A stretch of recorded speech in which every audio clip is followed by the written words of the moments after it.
Welcome back, everybody. So glad you could be with me here today. Walter here with Whiteboard Wednesday.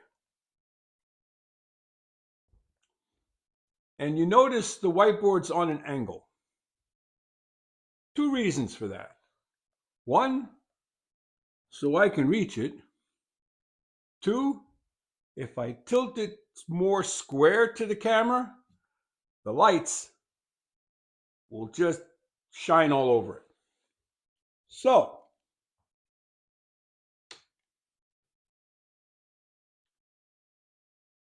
today's topic will be the beginning of our foray into joinery. So, as my good friend Tom in Canada would say, Mr. Fidgen or Fidgen. I'm sorry, Tom. I never really was told how you pronounce your name. I'll find out and put it down in the comments section. So,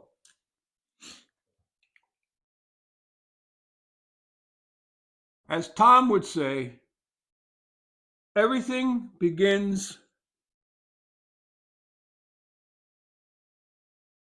with a box.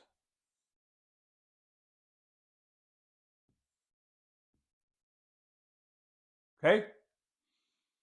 It doesn't matter what you're building. It's basically a box. So, our challenge, should we choose to accept it, is how to connect it at the corners. And then how to put a top and a bottom in it. So, the most rudimentary connection is the traditional butt joint, where you have end grain and long grain, and then you find some sort of mechanical fastener to hold them together. That's the most rudimentary. Every Cub Scout, every Boy Scout made bird boxes that way.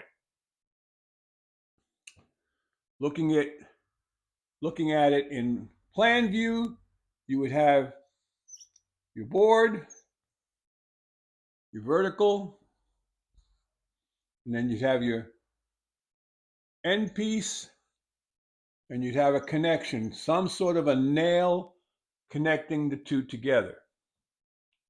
Now, actually, this would go more like this. All right? So now this would be long grain, and this is long grain. Your end grain is over here.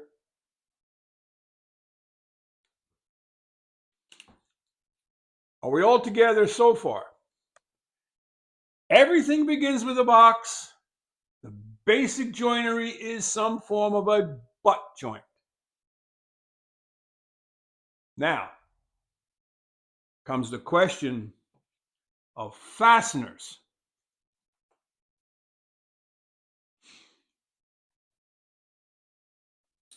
I would say, and I would venture a guess, some of the earliest fasteners were probably tree branches.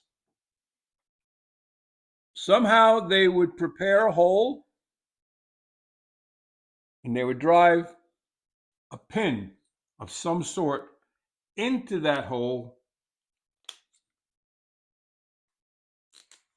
So we have a long board across the front. We have a short board and a long board across the back and a short board. Excuse my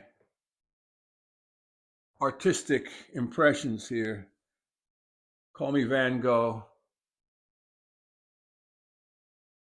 So you want to drive the pin into the end grain. So you do that here and here. And then you come in from the back as well. You need a little bit more orthographic here. There's your end grain. There's your end grain. All right.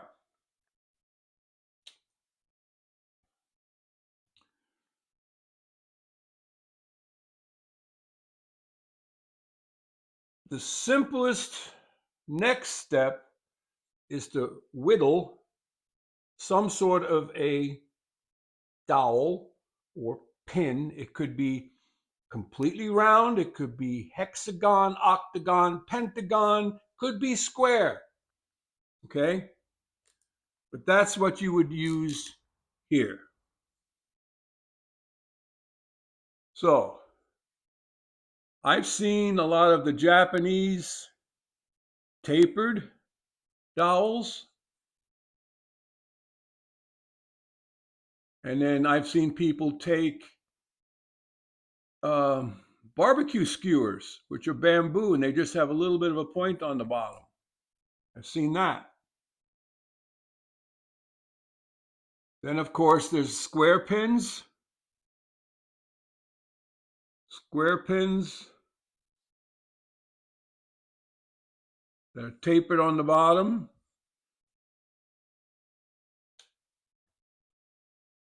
And then, of course, full-fledged dowels.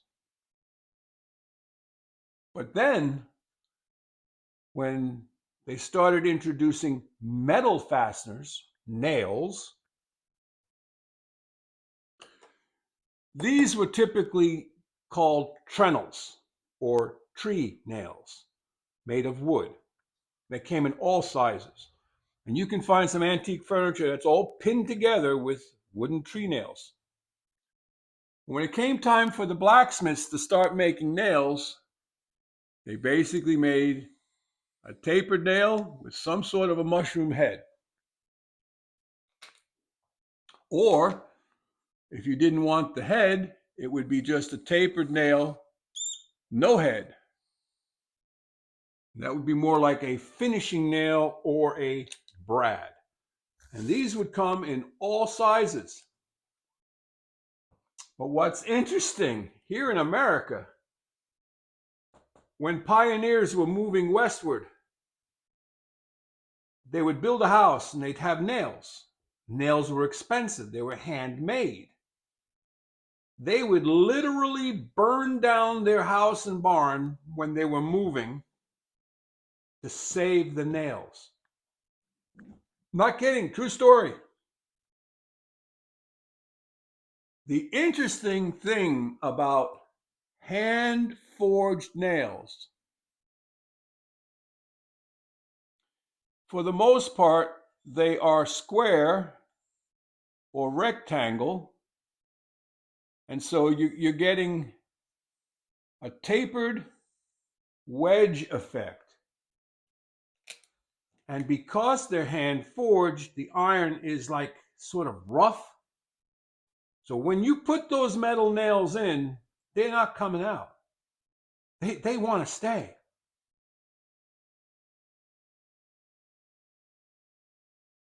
In today's modern world, the only iron nails that we have that are like that are what they call cut nails. And they cut them on a machine out of plate steel, and they'll put a little head on them while they're hot, and then they'll heat treat them so they're hardened, and you could use them actually in concrete. But there are some custom nail manufacturers out there still selling old-fashioned nails.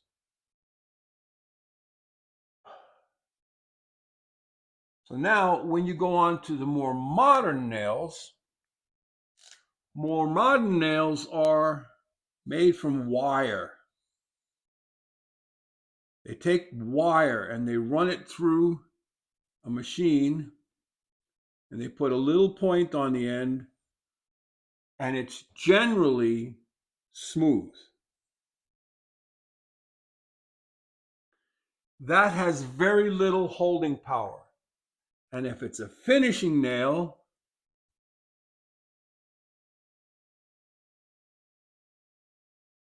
it has just a little bulbous section on the end, but there's no holding power. They pull out real easy. So what they began to do was take the wire nails and they ring shanked them. So those ring shanks, as they're going into the wood, they grab and they generally don't pull out very easily. And the other thing they would do, if you started to see some nails,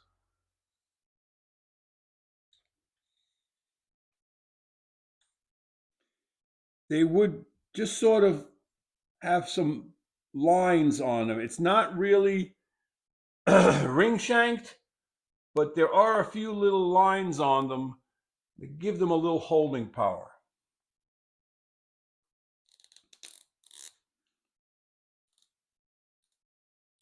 Now, a typical butt joint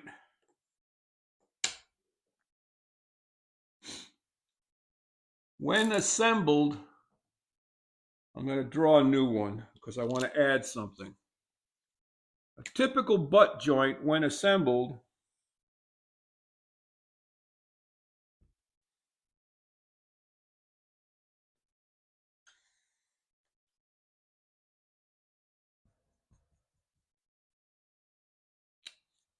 if you add some sort of adhesive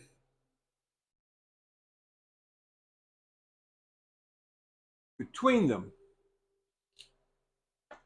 depending on the adhesive, that can help a lot. And also, it depends on the smoothness of the cut.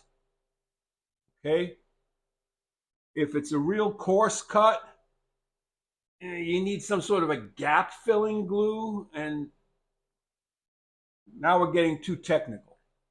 But adhesives, if you have a real smooth end grain on this piece and a real smooth face on the inside of this piece, and you use typical wood glue of any kind, and you bring them together, don't over squeeze them and let them cure. They will actually hold, but it's important to reinforce that joint with some sort of a mechanical fastener, like a nail, dowel.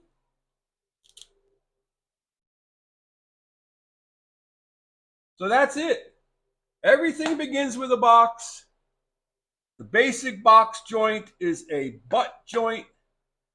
And when it comes to putting the top and the bottom on, the simplest way to do that is to just add it to the bottom,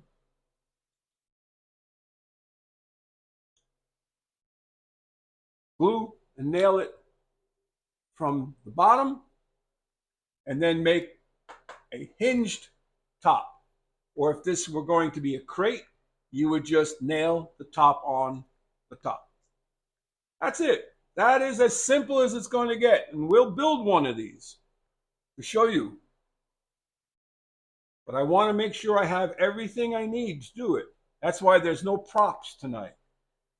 I want to see, I know I have some bamboo skewers. I got to find, I had some tapered drills for Japanese nails. And then we'll just make a small box for some sort of use. It can hold something, what, I don't know. Maybe my diamond plates. That would be a nice box project. Stand all my diamond plates up in there. Orthographically, this should have a line here.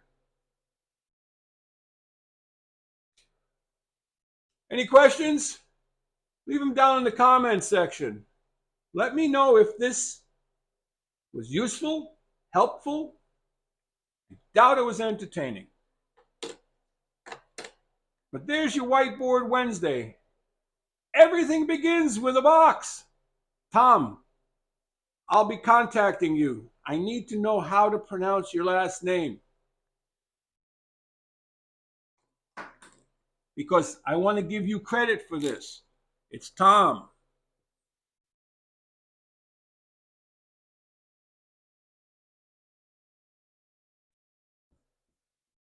Tom Fidgen.